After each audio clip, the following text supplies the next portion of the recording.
जय श्री राम। बहुत स्वागत आपका आपके अपने बेहद खास कार्यक्रम में। मैं हूं आपके साथ आपका अपना डॉक्टर राज मिश्रा। तो कैसा बीतेगा आपका सितंबर मिथुन राशि के प्यारे जातक जातिका 2025। लेकिन उससे पहले ध्यान रखिएगा, आप लोगों के कहने पर हर बार हम पितृदोष पूजन का आयोजन करते हैं। इस बार जो पितृ शांति यज्ञ होने जा रहा है वो वाराणसी में होने जा रहा है और हरिद्वार में होने जा रहा है। तो यदि आप भी अपने पितरों की प्रॉपर विधि के साथ मोक्ष चाहते हैं, पितृ शांति चाहते हैं, तो आप लोग मुझे कॉल कर सकते हैं। मैं बार बार कहता हूं, राम कथा 8 तारीख से पितृपक्ष प्रारंभ होगा, 21 तारीख तक रहेगा। तो प्लीज जल्दी रजिस्ट्रेशन करा लीजिएगा, हम बहुत लिमिटेड लोगों को उसमें स्थान दे पाएंगे। प्लस अगर आप श्री राम कथा, श्रीमद् भागवत कथा, श्री शिव महापुराण की कथा मेरे द्वारा चाहते हैं कि हो, तो उसके लिए प्लीज आप मुझसे कांटेक्ट कर सकते हैं, मुझे कॉल कर सकते हैं। चलिए आगे चर्चा करते हैं। रात को 9 बजे, दोपहर को 12 बजे लाइव आता हूं। लाइव फ्री होता है, बाकी समय कॉल अपॉइंटमेंट लेकर बात कर सकते हैं।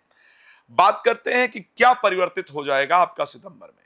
2025 में ऐसा क्या रहा जो आपके लिए बेहतर नहीं रहा अभी तक, और वो सितंबर में बेहतर हो जाएगा। तो अगर बेहतर होने की बात करता हूं, तो क्योंकि आपके राशि स्वामी बुध, जो सबसे इंपॉर्टेंट प्लैनेट है आपकी कुंडली के लिए, बुध जाएंगे 3rd हाउस में। एक चीज बहुत बेहतर है, लेकिन साथ में कुछ सावधानी की भी आवश्यकता है। और बेहतर चीज ये है कि आपका जो आत्मविश्वास है वो बढ़ जाएगा, कॉन्फिडेंस लेवल आपका बढ़ जाएगा। और लग्न में राशि में बृहस्पति के गोचर से स्वास्थ्य आपका बेहतर रहेगा। आप इस महीने आपको कमर कस लेना होगा, भाग दौड़ खूब करना पड़ेगा। जो दौड़ भाग दिख रहा है ना, वो आपकी राशि में अच्छा खासा दिख रहा है, तो इसलिए कमर कस लीजिए। काफी सारी यात्राएं आपको करनी पड़ेंगी सितंबर महीने में, उसके लिए ध्यान रखिएगा। लेकिन अब एक और इंपॉर्टेंट चीज है कि यात्रा तक तो चलो ठीक है, कॉन्फिडेंस लेवल बढ़ जाएगा, ये भी चलो अच्छा है। स्वास्थ्य ठीक ठाक रहेगा, वो भी अच्छा है। लेकिन क्या सब अच्छा अच्छा ही है? नहीं, तो थोड़ा ध्यान देने की भी जरूरत है। और ध्यान देने वाला विषय पता है क्या है? ध्यान देने वाला विषय है कि आपके राशि स्वामी 2 पाप ग्रह सूर्य के साथ और केतु के साथ जाकर गोचर करेंगे। अब भाई आपको तुनक मिजाज यानी जल्दबाजी करने से बचने की आवश्यकता है। ध्यान रखिएगा, जल्दबाजी करने से बचने की आवश्यकता है। बात पूरी तरह सुनिएगा, फिर रिएक्ट कीजिएगा।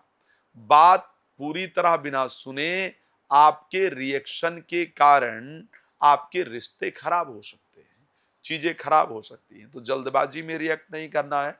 आपको लोग बार बार ऐसे बनाएंगे कि आप जल्दबाजी में रिएक्ट करें, क्योंकि राशि स्वामी सूर्य और केतु के साथ रहेंगे। मैं जो बता रहा हूं उसको नोट कर लीजिए और पूरा सुन लीजिएगा। ऐसा होगा जरूर, ये कह रहा हूं मैं, मेरी बातों को ध्यान रखिएगा। बहुत रिसर्च करके बोलता हूं बातों को। तो होने वाली क्या परिस्थिति रहेगी सितंबर महीने में?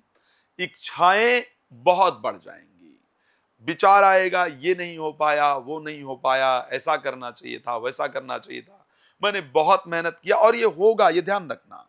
मैंने इतना मेहनत किया था, मुझे ये मिलना चाहिए था, वो मिलना चाहिए था, मेरे बजाय मेरे काम का क्रेडिट किसी और को दे दिया गया। तो इस प्रकार बहुत सारा स्ट्रेस रहेगा। लेकिन उस स्ट्रेस के कारण फिर जो केतु भी साथ में है, हेडलेस प्लैनेट है, तो विचार आएगा कि अरे ये तो जिंदगी ही बेकार है, मतलब मैं क्या कर रहा हूं, क्या कर रही हूं, अभी तक सफलता नहीं मिली है, तो मुझे तो भी मेरी जिंदगी बेकार है, मुझे कुछ नहीं मिल रहा है, मेरा कोई अपना नहीं है। इस प्रकार के नकारात्मक विचार जरूर आएंगे, इसको ध्यान रखिएगा।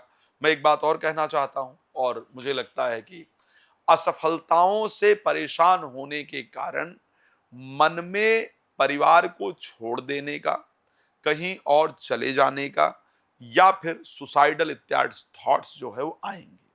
तो आपने क्या करना है? आपने अपने मस्तिष्क को कंट्रोल करके रखना है, मेहनत करते चले जाना है। इस प्रकार के विचार के जब आए, नकारात्मक विचार आए, तो ओम नमः शिवाय मंत्र का जप, गायत्री मंत्र का जप आपको श्रद्धा से करना है, और वो आपके लिए बहुत ही फ्रूटफुल होगा, बहुत लाभप्रद होने वाला है, अच्छा रिजल्ट रहेगा उससे। तो एक तो सबसे पहली चीज आपकी ये रहने वाली है।